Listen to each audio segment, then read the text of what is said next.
Usai Palu Hakim menjatuhkan vonis kepada Eliezer 1 tahun 6 bulan penjara, sang penguak fakta ini masih mendapatkan perlindungan dari LPSK. LPSK masih wajib mengawal dan memberikan pengamanan selama Richard Eliezer masih berstatus terlindungi. Untuk memastikan pengamanan Richard Eliezer, LPSK akan berkoordinasi dengan Direktorat Jenderal Pemasyarakatan terkait mekanisme perlindungan seorang narapidana berstatus terlindung LPSK. Soal perlindungan terhadap Eliezer, pengacara Eliezer mengatakan pasca vonis tidak terlihat adanya ancaman untuk kliennya. Penilaian LPSK soal pemberian perlindungan adalah bagaimana ke depannya Eliezer bisa kembali aktif di institusi Polri. Kalau saya dari pengacara, saya lihat semuanya berjalan lancar ya. Tidak ada hal-hal yang terlihat bahwa ada ancaman. Tetapi mungkin penilaian dari LPSK itu adalah ke depannya ya, setelah Richard itu kembali aktif di Polri, itu mungkin yang harus kita jaga bersama. Dan jadi concern saya juga tetap, saya dan tim penasihat hukum akan tetap memonitor, tetapi sekali lagi Mbak Woro, bahwa kita percayakan kepada institusi Polri. Sebelumnya Richard Eliezer telah dijatuhi vonis 1 tahun 6 bulan karena terbukti melakukan pembunuhan terhadap Brigadir Yosua. Salah satu pertimbangan vonis rendah terhadap Eliezer, meski merupakan eksekutor pembunuhan Yosua, adalah statusnya sebagai saksi pelaku yang bekerja sama dan sebagai penguak fakta atau justice kolaborator dan mendapat perlindungan dari LPSK. Tim Liputan, Kompas TV.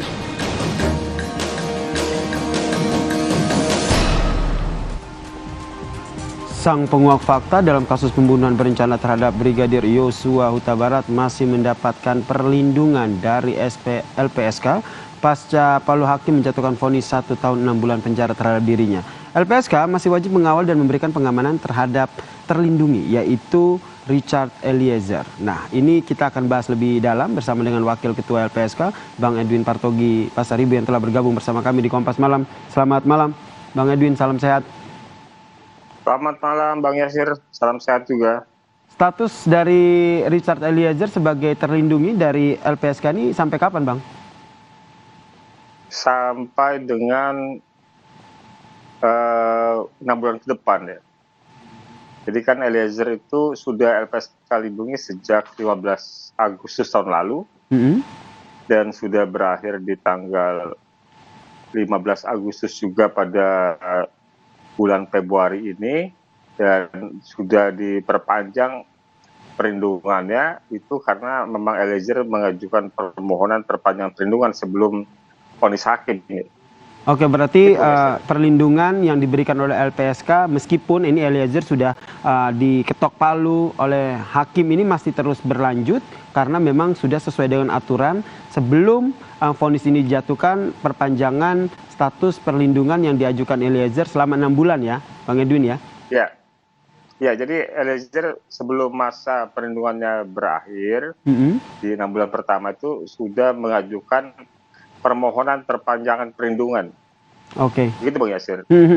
Kemudian ini kan sudah ketok palu, vonis majelis hakim juga sudah ada, kemudian juga tidak ada banding dari jaksa begitu. Perlindungan yang diberikan pasca vonis ini seperti apa dari LPSK, Bang? Secara umum belum ada yang berubah ya. Kita masih memberikan perlindungan fisik. Perlindungan fisik itu kita memastikan keselamatan Eliezer di dalam tahanan ya. Jadi ada petugas LPSK yang selama 24 jam berada paling dekat dengan Eliezer di dalam rutan. Itu berarti memang LPSK sudah sempat berkoordinasi ataupun berbincang, ngobrol begitulah dengan Eliezer. Kondisinya seperti apa sekarang? Ya, kondisinya tentu dia saat ini sehat, baik ya. Nah, ya tentu kan kalau kita lihat Eliezer saat ini baik-baik saja, aman, itu kan tidak lepas dari perlindungan yang LPSK berikan. Betul, baik. Ya. Kemudian Bang Edwin, yang juga menarik adalah terkait dengan harapan dari Eliezer agar bisa kembali aktif begitu di institusi Polri begitu setelah menjalani masa hukuman ini. Dan ada yang juga menarik, ada LPSK membuka diri begitu agar Eliezer bisa bekerja di LPSK. Ini seperti apa? Ya, menjadi anggota Polri adalah cita-cita dari Eliezer ya. Yang dia 3 kali ikut tes itu, dan kemudian yang ketiga tidak baru diterima. Dan kalau dia seandainya tidak di PTDH oleh Polri dan masih diterima sebagai anggota Polri, kami sudah menyampaikan bahwa LPSK juga membuka diri apabila Kapolri mengizinkan atau menugaskan Eliezer di LPSK. Karena di LPSK ini kan juga banyak anggota Polri yang sudah ditugaskan oleh Kapolri ya. Ada yang dari beragam background, ada yang BRIMOB, Sabara, kemudian Intel, kemudian dari Serse, Polair dan segala macam. Berarti ini Eliezer masih berstatus anggota Polri, namun penugasannya di LPSK, begitu ya Bang ya? Iya betul, sama seperti kan misalnya seperti di KPK juga seperti itu juga ada ya. Jadi anggota Polri ditugaskan di KPK, begitu juga di LPSK, banyak anggota Polri yang ditugaskan di LPSK. Jadi hari-hari mereka bekerja di LPSK dan mereka melaksanakan tugas-tugas perlindungan yang diberikan oleh pimpinan LPSK. Kemudian Bang Edwin, ini LPSK juga apakah melihat apakah ada potensi gangguan ataupun ancaman dari internal sendiri ketika Richard Eliezer ini masih tetap berada di institusi Polri? Kalau soal potensi tentu terbuka ya Mas Yasir. Karena kan kita melihat atau kita sama-sama mengetahui bahwa peran Eliezer sebagai pengungkap fakta itu kan cukup besar pengaruhnya bagi perjalanan kasus ini ya. Tidak hanya mereka di luar Eliezer yang menjadi terdakwa, termasuk juga ada terdakwa dalam perkara obstruction of justice. Di lain hal, yang di luar pidana, ada banyak juga yang kemudian mendapatkan sanksi dari putusan etik ya, pemeriksaan etik di Polri, sehingga ada yang mengalami mutasi, demosi sampai dengan pemecatan. Ya tentu kalau melihat dari sisi itu tidak sangat terbuka bahwa ada potensi ancaman buat Eliezer apabila dia kembali ke kesatuannya. Sekalipun juga kita belum bisa mendahului apa yang akan terjadi ya. Tapi kalau kita bicara potensi, tentu sebagai potensi dia sesuatu yang sangat terbuka kemungkinannya. Maka dari itu untuk meminimalisir potensi tadi, LPSK membuka diri jika Eliezer masih sebagai anggota Polri berdinas di LPSK, begitu ya Bang Edwin? Ya itu salah satu alternatif yang terbuka, karena dengan begitu kan Eliezer yang tadinya sebagai terlindung menjadi pelindung ya.